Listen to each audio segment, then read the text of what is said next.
What do I say? Layla's interview.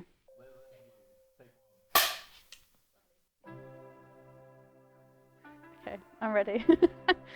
So my name's Layla, I'm 20 and I'm from Brighton. I'm Miranda, I'm 21 and I'm from Cambridge. My name is James, I'm 20 and I'm from Wigan. My name is Abby, I'm from the Isle of Man. Oh, I'm 19 as well, got that one. My name is Jack, I'm 19 and I'm from Wigan. My name is Amelie, I'm 19 and I'm from Eastbourne. Hi, I'm Altea, I'm 20 now, crazy, and I'm from Hastings. My favourite Flash game was Mushy Monsters because everyone in my class seemed to all play it together, and it was always a highlight of my day getting home from school and knowing that I could just go on that and blow off some steam. Movie Star Planet, easy. Animal Jam, Club Penguin, just those three were my main ones. I'd venture on to Bin Weevils a bit, maybe a bit of Mushy Monsters. I don't know, I didn't really have a life as a child.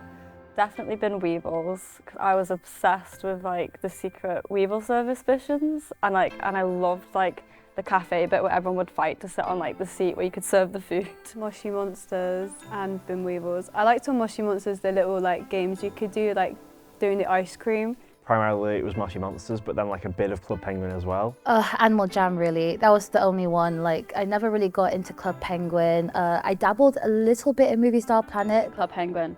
It was definitely the first Flash game that I got into. I was playing it from when I was probably about 6 and I still play it now. I remember my Bin Weevil name, it was Blue6056. I was the zombie and my name was Zomadama. I was the puppet, yeah, the pink puppet, the basic one. Because I think red was my favourite colour, so I'd be like a red zombie, red puffle, red Bin Weevil. On Mushy Monsters and Club Penguin and Bin Weevils, I was always a pink character because I used to really like pink.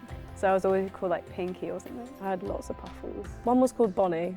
I remember that because my dad's dog was called Bonnie. Honestly, Animal Jam just had a bit of everything, really. Like, I loved decorating my home. Decorating like houses and like getting like the best clothes and stuff. I made my mum buy me like the membership for Bin Weevils.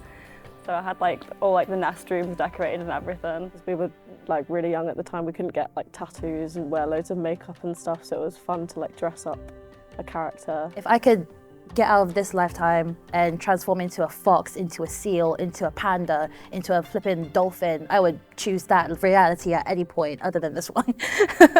I used to go home after school, phone my best friend Neve on the home landline. Hey Neve, like, do you want to join on Blizzard? We would like literally call each other on our landline. Like, I remember her landline phone number off by heart still. I remember I had a friend in Bin Weevils called Marty. That was someone I met on the game. Probably like me trying to be like, can we be friends? So they had like a computer room in the school that we went to, so we'd all just sit together and play like Mushy Monsters, Club Penguins, Bin Weevils, stuff like that. Club Penguin, we'd just like fight each other in like the card games and stuff. Ninja games. Like me and my sister would do those all the time. Puffle Launch and Pufflescape. All the Puffle ones, I love them. I played Movie Star Planet when I was a bit older, when I was kind of in like year 5 and 6 times. Movie Star Planet, oh, I had tons of boyfriends, girlfriends, everything. That was the beginning of my sexuality. I made a boy account just to be my boyfriend on my other account, and then I like built both the accounts with like VIP. And I got them to date and it was great. And even though there's rewritten versions and stuff like that now, it's kind of more annoying because you have to download it and you can't just go into like a web browser and have them all open at the same time, because I used to do that. I have played the remake games. A lot of the Flash games have been remade because of the high demand of it. Me and my flatmate Amelie, we went on this server and we made friends. And we have all their Discords now. So people are still up for making friends on there, it's great. Luckily, Movie Star Planet is still up and running, it's just on a separate server you have to download. So I can still access all of my old cringy little movies I used to make on there. My name is Michael Oathenreed. I live in Brighton. I'm from London originally. So I am creative director of my own startup, which is called Included Games. The role of the creative director is kind of to manage the creative vision of the company and the game.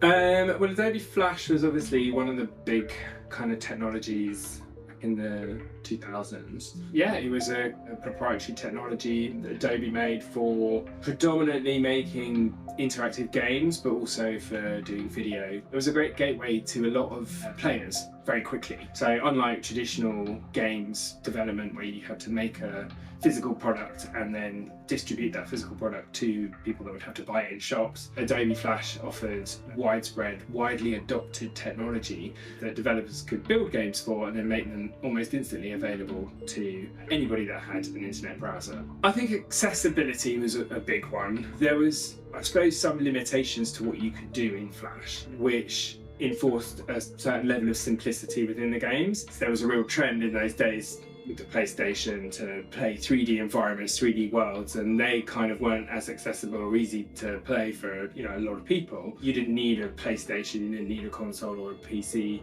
you just needed an internet. I played a lot of EverQuest when it originally came out. It was like not the first, but one of the first massively multiplayer online RPGs. Which was a big shared open world, and you could meet the players and you could chat to them and you could trade with them and go questing with them and team up together. I know that there were games like Club Penguin that had a similar kind of vibe, but for a younger audience.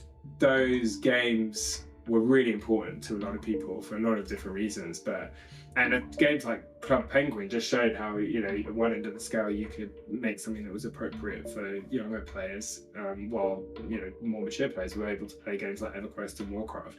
My kind of view on it is that the iPhone killed Flash. Flash games were the main kind of games you go for simple, accessible, free experiences. But when the iPhone introduced the App Store, they basically offered the same, but even better. Portable, in your pocket, free. There wasn't really a home for Adobe Flash on the iPhone, and Steve Jobs made it very clear how he felt about it. It was quite rare for Steve Jobs, obviously CEO of Apple at the time, to make public statements, and I think in something like in 2010 he made a public statement about how much he hated Adobe Flash and why they would not support it on the iPhone, and it just then declined for many years until even Adobe eventually announced that they were no longer going to support it.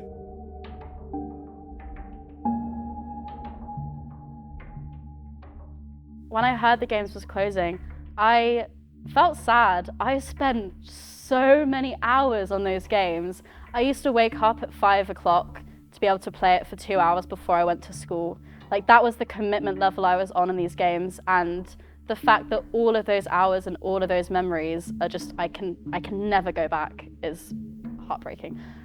Hence why I'm making a whole documentary about it.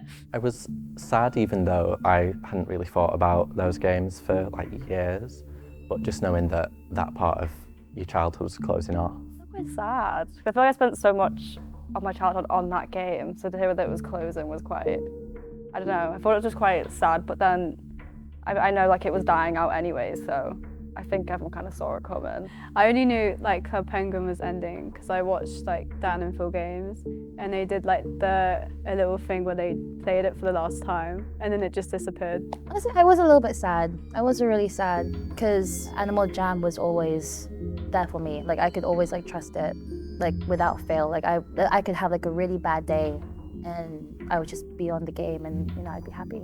I think one day I was with my friends and we were like, oh, Club Penguin, let's go on it. And I looked up and it obviously wasn't there anymore. And I was like, sad times, Well, I was playing PE at the time, so I was like, oh, I'm really sweaty. What?